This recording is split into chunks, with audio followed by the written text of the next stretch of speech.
Happy মকর সংক্রান্তির সকল বন্ধুকে। মকর সংক্রান্তি উপলক্ষে আজকে তৈরি করেছি তেলে ভাজা পিঠে, মালপোয়া।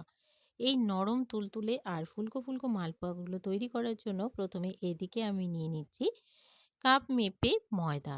এখানে প্রায় ৩ কাপ পরিমাণ ময়দা আছে। এবারে এখানে দিয়ে দেবো 1/2 কাপ পরিমাণ চালের গুঁড়ো আর দিয়ে দেবো 1/2 কাপ থেকে একটু বেশি সুজি। দিয়ে দিচ্ছি পরিমাণ মতো লবণ। দিয়ে খুব ভালো করে শুকনো উপকরণগুলোকে প্রথমে মিক্স করে নিতে হবে।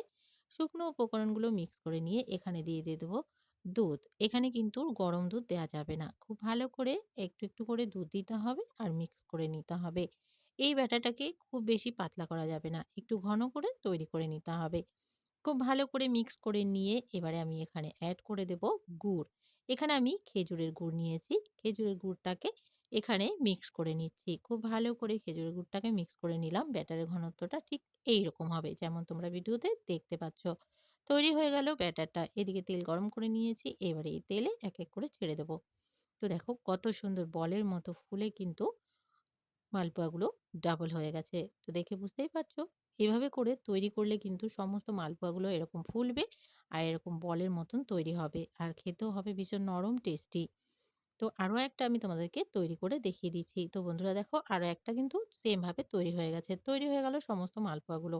রেসিপি ভালো লাগলে লাইক শেয়ার করে দেওয়ার অনুরোধ রইল। আজকের মতন আসি। সবাই ভালো থাকো, সুস্থ থাকো। টাটা।